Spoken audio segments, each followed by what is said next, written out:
Okay, hello again. So, the Hyper Scrambler. I have removed the seat. Pretty easy process.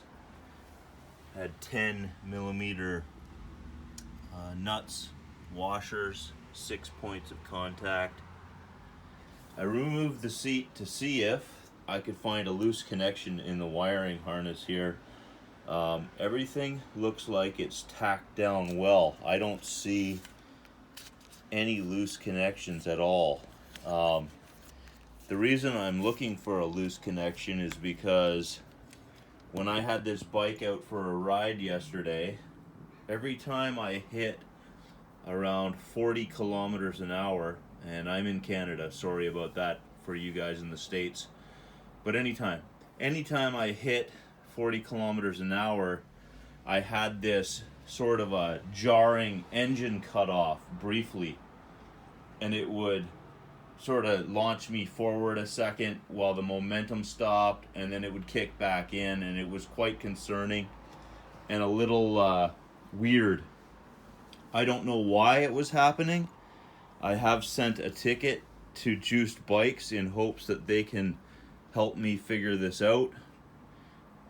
What I noticed though was this like jarring action as the engine lost power momentarily. At that speed, it's a little bit disconcerting. I'm gonna see if I can test it again today. The weather's a little nicer, so I might be able to do that. What else? Let's see. I'm gonna put slime in the tires. Slime is a product that kind of helps you if, there it is right there. Kind of helps you if you get a flat. So I'm gonna put slime in the tires. All you have to do is remove the valve, and the lid of this has a valve remover.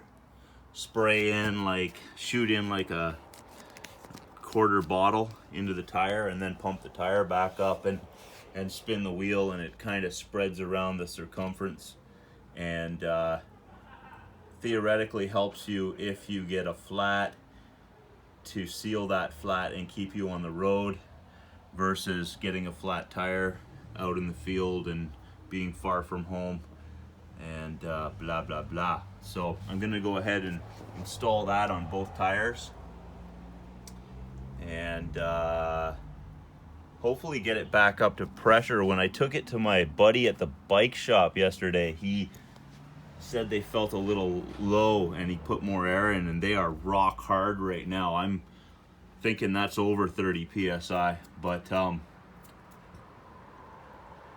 what else can I tell you? Oh yeah, I noticed a small issue.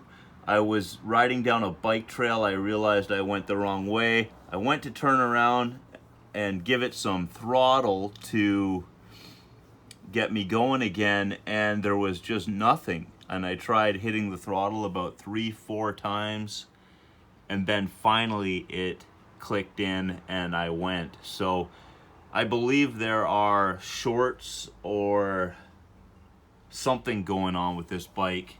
I'll take it out again today and see how it runs. So yeah, that's what and the other thing that I'm gonna do today is I am going to readjust the thumb throttle and the display, because maybe it's that easy. I noticed that I was not able to push the negative button because the throttle there. I fixed it already. That's easy enough. I wanted the display to kind of be tilted back so I could see it while sitting on the bike, but I guess it's not the biggest thing in the world. I'm gonna also take this bell off. I've ordered an electron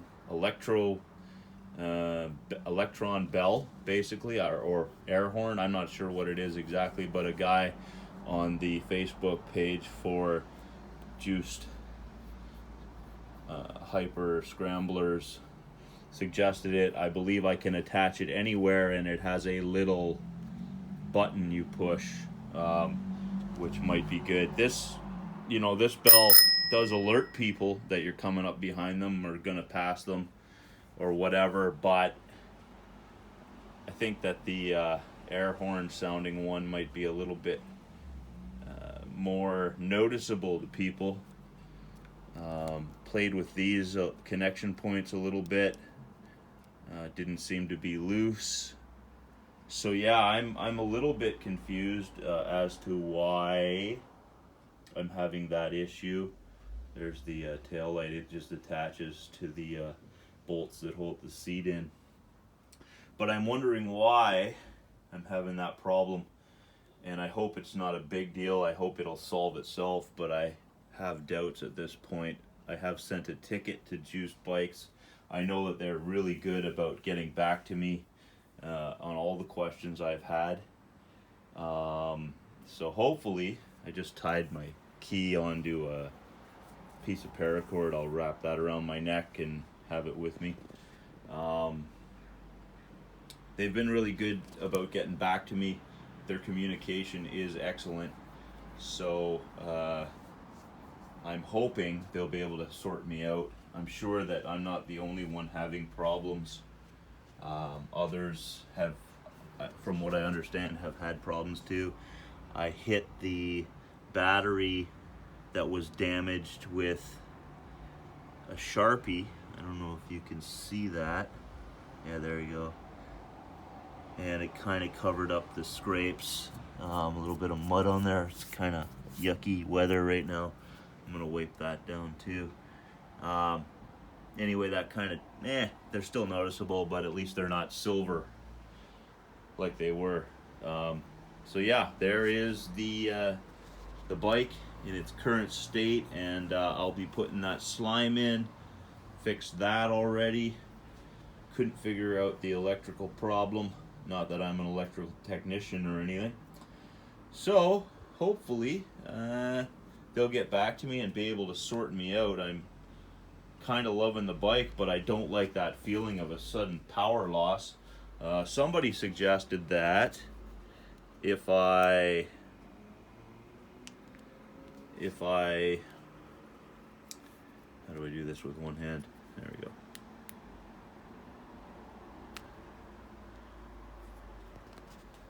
If you set the speed limit, I've got it set at 99, highest level. Maybe I'll turn it down to like, I don't know, 50? Because I don't think I really want to go faster than 50 kilometers, that is. Okay, 55. Okay, 60. I'm going to see if that helps. What else?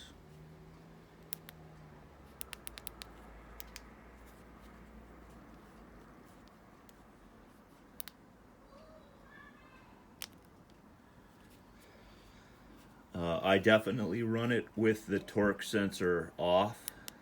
So speed limit, backlight, wheel size, I think that's just at standard. Power off, delay. Yeah, I don't know what that is. I'll set it to the highest setting.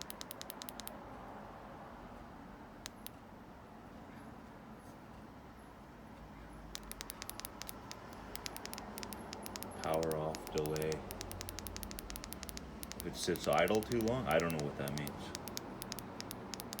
60, okay.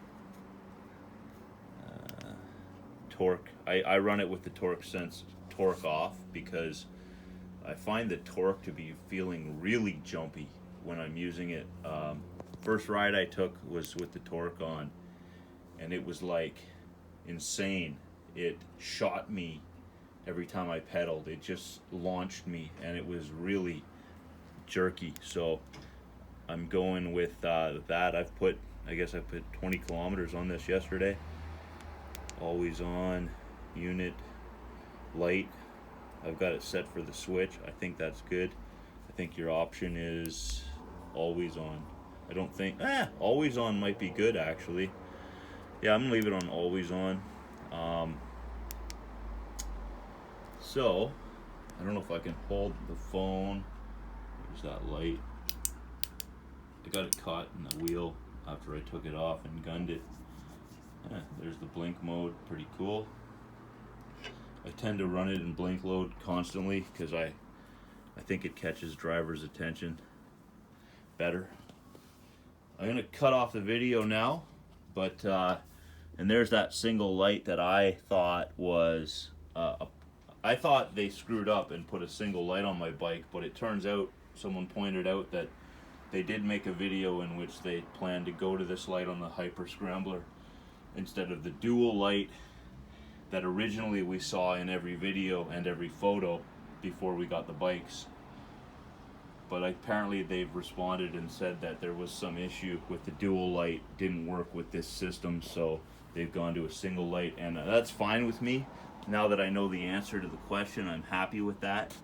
My mechanic said he thought this wasn't an LED light, but I believe he was wrong because everybody's telling me that it's an LED light.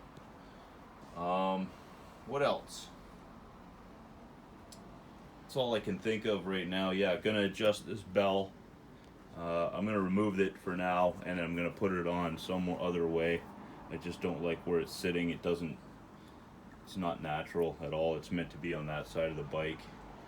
And this electric bell that the guy suggested, I'll probably attach it like down here and then have the switch come up where I can easily hit it. Something. We'll figure it out when it comes.